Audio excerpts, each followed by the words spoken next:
You're listening to an Airwave Media Podcast. Hello, saver. Whether you're saving for that trip to the tropics or saving for an emergency, now is the time to take advantage of Wells Fargo's savings options. Wells Fargo offers savings accounts that can help you save towards your goals. So, what are you saving for? Visit a Wells Fargo branch or wellsfargo.com/save to open a savings account today. Wells Fargo Bank, N.A., member FDIC. My name is Greg Jackson. I'm a PhD-holding historian, a professor, and the creator of History That Doesn't Suck, a podcast that makes legit, seriously researched American history come to life through entertaining stories. Join me for a chronological telling of the United States story, from the Revolution to fractious Civil War, tenacious inventors, brave reformers, and more. With more than 100 episodes, you can already binge listen your way from 1776 to the early 20th century. Listen to History That Doesn't Suck on Spotify. Hello, everyone. If you listen to a lot of podcasts, you've probably heard about surveys. Here's another one for you. Go to surveymonkey.com/r/airwave, or just click the link in the episode show notes to fill out some questions about who you are and how you listen and what you like about the podcast, those sorts of things. It shouldn't take you longer than a few minutes, and it would be great. It would be very helpful for the future of the podcast. That's surveymonkey.com/r/airwave, or just click the link in the episode show notes.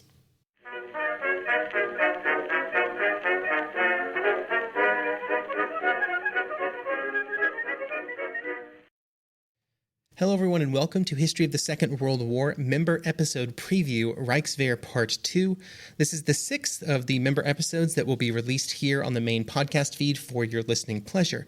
It's also the second in a series that discusses the evolution of the German Reichswehr during the interwar years. This episode exists because of all of the amazing members that the podcast has had over the previous years. Without them, this episode, quite literally, would not exist. As a reminder, this is part of a 7-week break for new mainline podcast episodes as I take a bit of a break to prepare for Season 3, which will begin in mid-April 2023. I hope you enjoy this episode.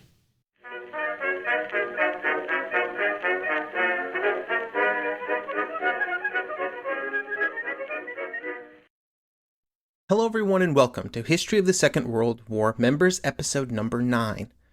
Last episode, we talked about some of the leaders of the Reichswehr and how they thought the limited resources of the Reichswehr should be used from a theoretical perspective. This time, we will dig a bit deeper into the details. We are going to discuss how the Reichswehr adapted to the new technologies that were being introduced and the battlefield lessons from the First World War. We will also look at the plans and regulations of the army into the 1930s as it tried to plan for a war with what was available at the time. Because of the time period that we will be entering, with this episode containing discussions about the Reichswehr policies right up to 1933 when Hitler took power, it can be tempting to try and search out and find things that explain the successes that the Wehrmacht would see in the early years of the war. It's like searching for the root of some revolutionary new idea that explains the events of 1930 and 1940. I think the interesting development during this time period, during the early 20s and early 30s, is in fact, it doesn't feel like the Reichswehr is trying to find that revolutionary idea or feels that it really needs to. Instead, it is taking what was pre-1914 German doctrine and trying to marry it with new technology that can solve a few problems and to try and solve the problems that were experienced during the First World War, but always within the same framework, really. While the defeat during the First World War gave the Reichswehr the opportunity to reevaluate every area of military tradition, the results would not really be radical in any real way. That does not mean that things were not evolving, though, but during this time period, the doctrinal anchors of what would eventually become known as Blitzkrieg were laid down, but it was more about marrying the new technologies to older concepts. Also, as Gil Lavardi would say in The Enigma of German Operational Theory, quote, Blitzkrieg has no objective meaning. The German army did not invent it, rarely used it outside of quotation marks, and would never use it to describe either a general operational doctrine or a specific historical operation, end quote. Which is a quote I will probably repeat many times over the next, couple years. All of that is to say, German military thought and doctrine during this period absolutely would influence ideas later in the 1930s, but the roots of those ideas were not revolution, but evolution. One of the themes that gets discussed pretty often during this period is how foreign military thinking was perceived and used within Germany. Due to the limitations placed on its capabilities, the Reichswehr put a lot of man-hours into learning about and understanding foreign tactics, technology, and experimentation, which was happening during these years. This is where names like JFC Fuller and Liddell Hart start coming into play. Fuller was one of the early, incredibly strong advocates of armor theory, often at times complaining about the conservative nature of officers within the military that he felt were holding back innovation due to outdated views on war. However, usually the officers within the military, which Fuller liked to complain about, were generally not as blind as he liked to claim. Hart was similar in content, if a bit more reasonable in his conclusions and approach. During the 1920s, these two men and others caused British armor theory to be created that was new and innovative. In 1927, the experimental mechanized force was created to perform a series of exercises to test some of these theories, becoming possibly the first fully mechanized force in military history, although I can't really confirm that.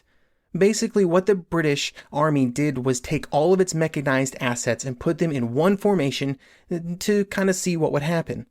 This allowed them to work with these larger formations and find issues, especially around communication and supply, that were written about and read about outside of Britain. While this allowed the British to learn some of the lessons of mechanized warfare earlier than others, they generally squandered this lead during the 1930s. There were huge budget cuts due to the Depression, and then other military theories were able to gain ascendancy on the other side of those cuts. This prevented the British Army from forming a kind of coherent structure and doctrine around their use of armored forces.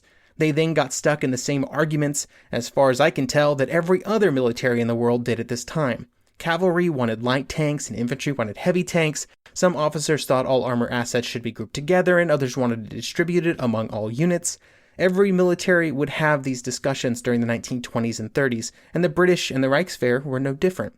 Over in Germany, there was overall a real willingness to adopt new technology, or to take technology and work it into existing doctrines without drastic changes to what the army was trying to accomplish. This had its benefits and its downsides. It allowed for quicker adoption of new technologies, but it also hindered the ability to use them at their maximum potential. It would take a long time for the German army to begin to fully understand and work with mechanized units outside of the confines of the pre-existing force structures and doctrines, and it would not fully happen within the Reichswehr period. Instead, technologies were shoved into existing forces, forcing tactical progress without necessarily necessitating wider revolution. Or, as Dennis Showalter would say, quote, tanks and motor vehicles were added to existing doctrines and force structures, not the other way around. Just like every other army, the Reichswehr also had to deal with trying to build the bone structures of a future army that would be much larger and with many more resources than the army had at the current period. We discussed this last episode and with some of the ways that they try to do this from a theoretical level, but also from a practical level. Or, as Robert Citino would say in The Path to Blitzkrieg, the attempt to build an army of the future required a great deal of military imagination from all concerned. Staff, officers, and men all had to assume the presence of weapons the Reichswehr did not, in fact, possess. Plans had to be made for campaigns that the current army would never be able to fight. The Reichswehr was also limited to how many officers could be in the army at any given time, and given the time it takes to turn a raw recruit into a proficient officer, this was a problem that they tried to work around as much as possible. But the biggest problem was that there simply was no way for officers to be provided with the required staff experience that would be needed once the army began to expand quickly, and this lack of experience at higher levels of staff work would be a problem well into the Wehrmacht years. The officers that were in the ranks were trained in a way to foster initiative and flexibility. This was really just an expansion upon the type of training and tactics that were used in the latter stages of the First World War. Von Siegt would take the system a bit further, codifying a flexible system in the hopes of providing the future army with greater mobility. The easiest way to describe this structure was that the commander would put a mission into an order, and then the way in which it was carried out was delegated to the officers at the front. This delegation would happen all the way down the chain of command. Siegt, along with others, believed that this was the only way to fight a modern or future war, which they believed would require far greater mobility and would require a much greater pace of decision-making. Or, to quote German infantry regulations, quote, "In the changing situations of war, however, a strict adherence to a decision can lead to error. The art of leadership is recognizing when a new decision is required." While the ideal was good, there would be problems trying to make this kind of flexibility a normal expectation within the Reichswehr. Even into the early 1930s, there were still constant comments and feedback given after exercises that the orders provided to subordinates were too detailed and just too long. But this did not prevent the continued chase to a goal of delegation down to the smallest units. During this period, the smallest standard combat unit was a squad of 7 riflemen who were armed with weapons that were very similar to those used during the First World War. This was often a K98B, which was a modified and renamed version of the Gewehr 98, the standard issue bolt-action rifle from the First World War. There were discussions about replacing this weapon with something newer, but given the budgetary problems and the fact that there was no shortage of these rifles, they were retained. Along with these rifles, light machine guns were seen as critical as a way of providing mobile fire support in a flexible and maneuverable fashion. The squad leader was tasked with getting his squad to their objective as quickly and easily as possible, and was trained to use terrain and covering fire to make this happen. These early regulations also contained discussions about how to best utilize combined armed resources, even though they were not available in any meaningful way during the Reichswehr years. To practice their craft, the Reichswehr held many different types of maneuvers and exercises. Some of these exercises were strictly theoretical, often involving sand tables and other means of modeling the scenario. During these exercises, 2 or 3 groups of officers would work in turns on a scenario, with umpires involved to try and keep things moving along, and also to make decisions about the outcome of certain actions. There were also more specific types of exercises. An interesting one was held in 1922, and was strictly devoted to signaling and communications between units. This was based around the scenario of a Polish invasion of eastern Germany, and allowed units to work on how radios and other modern communications equipment would be used in such situations. Other maneuvers would focus on specific types of troops. For example, in 1927, the large fall maneuvers would feature cavalry troops in a leading role, again as a way of testing and refining ideas and concepts. There were also unit maneuvers at varying scales. Generally during the spring, smaller units, regiments, and divisions mostly, would carry out maneuvers, and then in the fall, large actions would take place. These maneuvers were done on an annual basis and often involved several divisions worth of troops. Looking at these maneuvers is a great way to determine the type of war that the Reichswehr planned to fight. They generally rejected any return to trench warfare as seen on the Western Front during the First World War. Instead, they planned for a war that would be fought by large and mobile forces in a war of maneuver. These maneuvers often involved phantom units and phantom equipment, which presented some problems. Because of its limited size and other obligations, the Reichswehr often had to have a large percentage of the forces involved in these large exercises as strictly paper units. This caused all kinds of possible problems because assumptions had to be made about those units and how those units would interact with the supply and logistical setup, along with how they would synchronize with other units. Armor and aircraft also had to be part of this imaginary setup, which would lead the American military attaché, Colonel H.H. Zornig, to say, quote, "They had a great unreality attached to them, more so than any maneuvers held anywhere else in the world." However, Zornig also believed that the Germans were doing quite well in these maneuvers, and had probably taken them about as far as they could, given the fact that so much of the maneuver had to be strictly theoretical. 1930 would see the largest of these maneuvers with a scenario for a French attack across the Rhine River. Defending against a French attack into Western Germany had been a core part of the Reichswehr planning all the way back to 1919, but it had never been practiced on the scale that was seen in 1930. The goal of the defense was to just slow a French attack as much as possible, inflict maximum casualties, and then depend on other strategic and political developments of some kind to resolve what would almost certainly be a very unfavorable situation. This was much the same in 1930, and even really for most of the 1930s, as it had been in the 1920s. And I think it's really interesting to see that the kind of realistic expectations for what German military leaders thought they were capable of in this scenario. The 1930 exercise would also combine with a paper mobilization war game, the speed of which was a critical piece of if the Reichswehr had any hope of stopping or slowing a French attack. One of the many ideas that were refined during these exercises was the usage of motorized troops. These were often limited in nature, again, due to restrictions, but that did not prevent them from being studied and for rudimentary motorized forces from being used during exercises. Oswald Lutz, who would at the time be a colonel, would play an important role in these maneuvers, and he would always push for them to be as large as possible. His belief was that this was the only way for motorized training to be effective, because smaller exercises had a tendency to produce an incorrect picture of the capabilities provided by and the problems inherent with motorized units.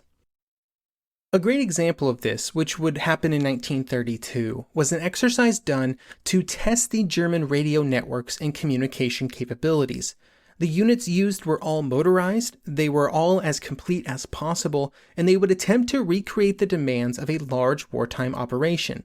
In the analysis of the results, it was found that the troops by and large were highly technically proficient, but when their actions were scaled up and the demands of a large operation were placed upon the commanders, there were serious problems.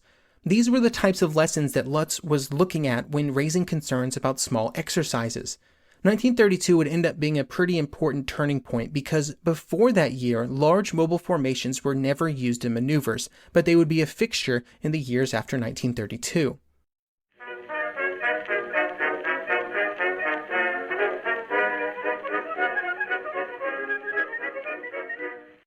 The regular season is heating up. New stars are emerging, and that means more opportunities to win up to 25 times your cash on Prize Picks, the most exciting way to play daily fantasy sports. Just select 2 or more players, pick more or less on their projection on a wide variety of stats, and place your entry. It's that easy. Let it fly to turn $10 into $250 with just a few taps. Easy gameplay, quick withdrawals, and injury insurance on your picks are what make Prize Picks the #1 daily fantasy sports app. Watch your favorite players and get paid doing it this basketball season. See your entries make progress during the game or make new entries for the second half and the fourth quarter. 3-pointers, assists, rebounds, and everything in between are yours for the taking. Join the Prize Picks community of more than 7 million players who have already signed up. Right now, Prize Picks will match your first deposit of up to $100. Just download the Prize Picks app and use code GET100. That's code GET100 on Prize Picks for a first deposit match of up to $100. Prize Picks. Pick more, pick less. It's that easy. All you need is a few minutes to start your day off with something historic when you listen to the This Day in History podcast. Every day there's a new episode for you to listen and learn about what happened that day way back when. Today could be the day a famous mobster met their end, or the first milestone for humans in space. Who knows what history today holds? Find out when you listen and subscribe to This Day in History wherever you get your podcasts. That's This Day in History wherever you get your podcasts.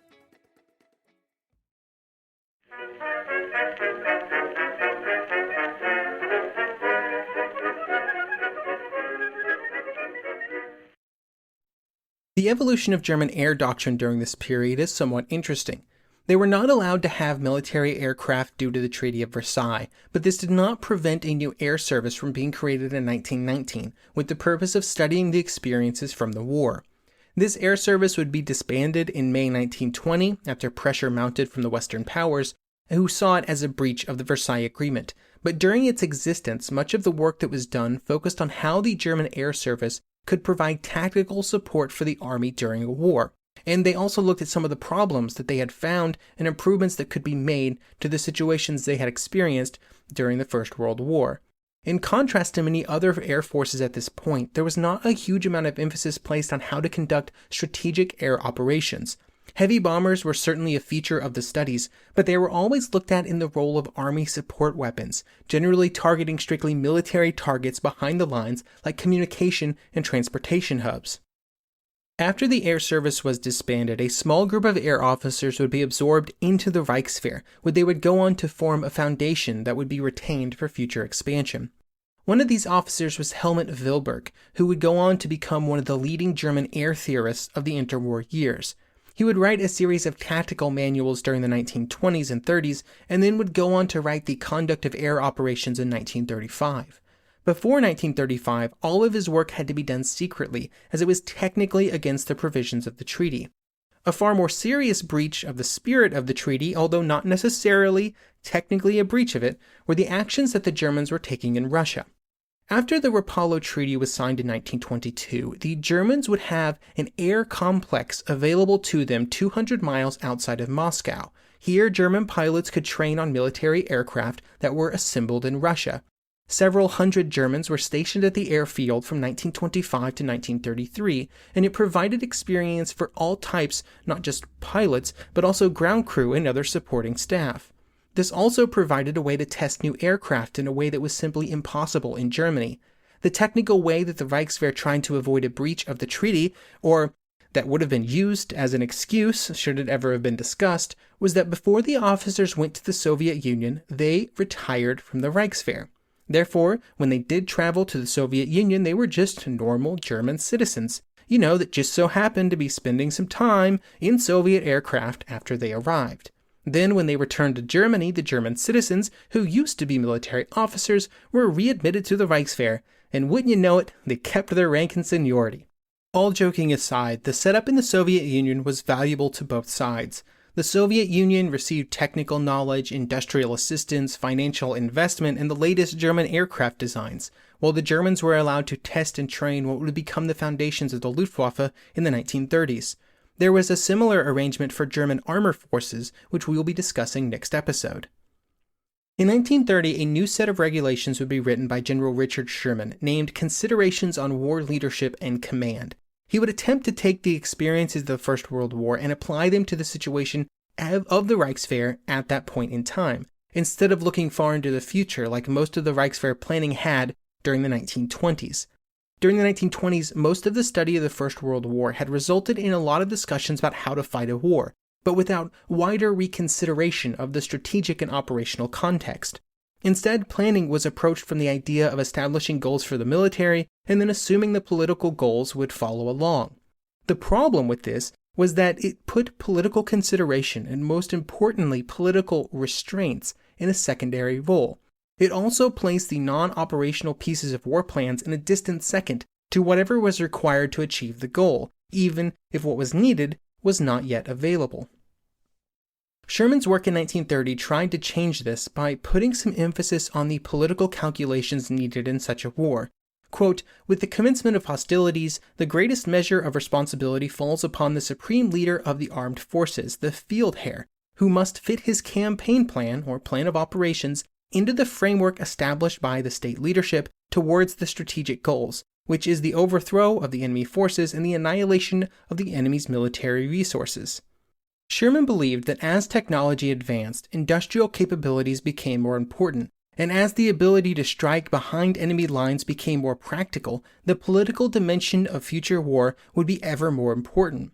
This also represented a great distillation of the Reichswehr's generally held belief that the best path to victory was to remove as many political constraints as possible from the equation. Sherman would say, quote, "The uniting of state leadership and supreme military command in a single individual is ideal, if that individual is equally blessed with statecraft and the talent for military command."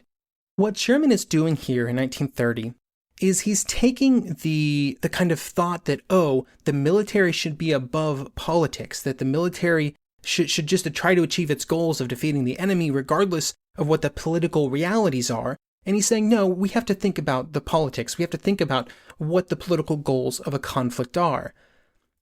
But instead of fitting German military planning into political constraints, he simply tries to remove those constraints altogether by uniting the political and the military into a single person, a single supreme leader. I'm sure you can see where that's going, and it would obviously set the stage for later developments.